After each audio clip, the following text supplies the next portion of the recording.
चलिए, आज एक बहुत ही पुरानी लेकिन हमेशा नई लगने वाली कहानी की परतों को खोलते हैं। एक ऐसी कहानी जो हमें दया और असली ताकत के मतलब के बारे में कुछ बहुत गहरा सिखाती है। जी हाँ, ये कहानी है शेर और चूहे की। तो सवाल ये उठता है कि क्या एक नन्हा सा चूहा वाकई में जंगल के राजा एक ताकतवर शेर की जान बचा सकता है? क्या ताकत सिर्फ साइज में होती है, या फिर कभी-कभी जहां हमें उम्मीद भी नहीं होती वहां से सबसे बड़ी मदद मिल जाती है? आइए पता लगाते हैं। तो चलिए कहानी के पहले भाग से शुरू करते हैं। शेर और चूहा। कहानी हमें ले चलती है एक घने जंगल में, जहां सिर्फ एक ही का कानून चलता था, और वो था जंगल के राजा यानी शेर का कानून।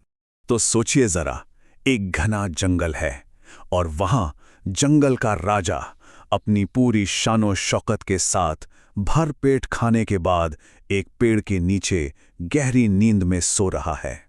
आसपास सब कुछ एकदम शांत है, लेकिन जंगल की शांति पर कभी भरोसा नहीं करना चाहिए, है ना? और तभी सीन में एंट्री होती है हमारे दूसरे किरदार की, एक छोटा सा नटखट चूहा। उसे तो शेर की ताकत का कोई अंदाजा ही नहीं था। उसे तो लगा, वाह, ये तो खेलने के लिए कितनी बढ़िया जगह है। और बस वो शेर के ऊपर चढ़ गया, इधर उधर दौड़ने लगा। और हद तो तब हो गई जब उसने शेर की लंबी पूंछ को स्लाइड बना लिया। और फिर दहाड़, एक ऐसी जोरदार दहाड़ कि पूरा जंगल कांप उठा। राजा की नींद जो टूट गई थी और उसका गुस्सा, वो तो 7वें आसमान पर था। बस एक ही पल में वो खेल अब जिंदगी और मौत की लड़ाई बन चुका था। वो छोटा सा चूहा अब शेर के विशाल पंजे में कैद था। तो अब हम पहुंचते हैं कहानी के दूसरे हिस्से में, एक अप्रत्याशित दया। सोचिए, सिचुएशन कितनी तनावपूर्ण है। ताकत का पल्ला पूरी तरह से शेर के पक्ष में झुका हुआ है। एक विशाल शिकारी और उसके पंजे में एक नन्हा सा जीव। क्या यहां से बचने का कोई भी रास्ता हो सकता है? अब बेचारा चूहा डर से कांप रहा था।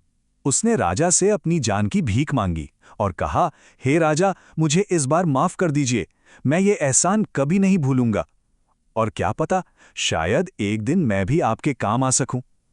मतलब सोचिए जरा, एक छोटा सा चूहा जंगल के राजा की मदद करने का वादा कर रहा है। सुनने में कितना अजीब लगता है ना? शेर को चूहे की ये बात सुनकर जोर से हंसी आ गई। उसे ये आइडिया ही इतना मजाकिया लगा कि ये छोटा सा जीव कभी उसकी मदद कर पाएगा।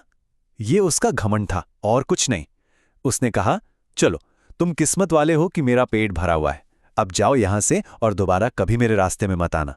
और उसने चूहे को जाने दिया, ये सोचे बिना कि किस्मत का पहिया कभी भी घूम सकता है। खैर, कुछ दिन बीत गए, चूहा अपनी दुनिया में और शेर अपनी। लेकिन अब कहानी पहुंचती है अपने तीसरे और सबसे ड्रामेटिक मोड़ पर, जाल में फंसा राजा। अब बारी थी जंगल के राजा की किस्मत की असली परीक्षा की। हुआ यूं कि कुछ शिकारियों ने जंगल में बड़ी चालाकी से एक जाल बिछा दिया। वो छिपकर इंतजार कर रहे थे, और जैसे ही शेर वहां से गुजरा, उन्होंने रस्सी खींच दी, और जंगल का राजा, जो खुद को सबसे ताकतवर समझता था, वो उस जाल में बुरी तरह फंस गया। एक ही झटके में उसकी सारी ताकत, सारी आजादी, सब कुछ छिन गया। अब वो राजा नहीं, बल्कि एक कैदी था। और शेर ने दहाड़ लगाई, लेकिन ये दहाड़ पहले वाली गुस्से की दहाड़ नहीं थी। नहीं, इस दहाड़ में बेबसी थी, डर था। ये मदद के लिए एक पुकार थी, और ये पुकार जंगल के कोने कोने में गूंज गई, और उस एक छोटे से जीव के कानों तक भी पहुंची, जिसे शेर ने कभी बहुत कमजोर समझा था।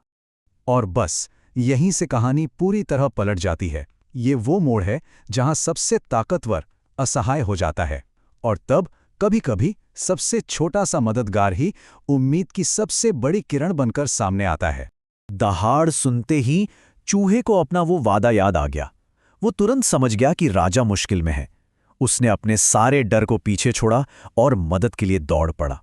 वो जानता था कि यही मौका है अपना कर्ज चुकाने का, और ये साबित करने का कि मदद करने के लिए साइज नहीं, हिम्मत चाहिए होती है। और फिर देखिए क्या हुआ। वो नन्हा सा जीव एक नामुमकिन से दिखने वाले काम को मुमकिन बना देता है। सबसे पहले तो वो जाल के ऊपर चढ़ा, फिर अपने छोटे छोटे लेकिन तेज दांतों से उसने मोटी मोटी रस्सियों को कुतरना शुरू कर दिया, एक एक करके लगातार। और आखिरकार उसकी मेहनत रंग लाई और उसने जंगल के राजा को आज़ाद करा ही दिया। तो राजा अब आज़ाद था, लेकिन इस पूरे वाक़ये ने सिर्फ जाल की रस्सियों को ही नहीं काटा था, बल्कि शेर के घमंड और अविश्वास की दीवारों को भी तोड़ दिया था। और अब हम आते हैं कहानी के आखिरी और सबसे खूबसूरत हिस्से पर, दोस्ती और सबक। शेर ने बड़ी ही विनम्रता से उस छोटे से चूहे का शुक्रिया अदा किया। उसने माना कि जिसे उसने इतना छोटा और कमज़ोर समझकर नज़रअंदाज कर दिया था, आज उसी ने उसकी जान बचाई है। उसने चूहे से कहा, शुक्रिया मेरे छोटे दोस्त, तुमने आज राजा की जान बचाई है।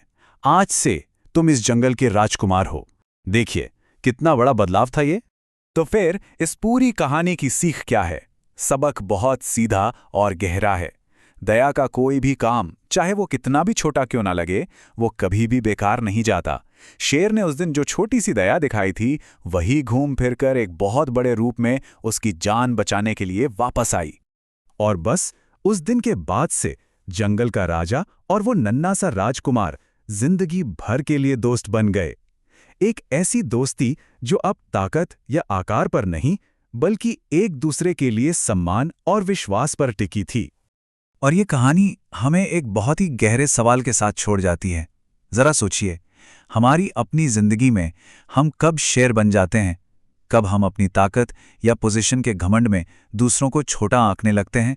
और हम कब चूहा बनते हैं, जब हम ये साबित करते हैं कि दया और हिम्मत का एक छोटा सा काम भी कितनी बड़ी बड़ी चीजें बदल सकता है? इस पर सोचिएगा जरूर।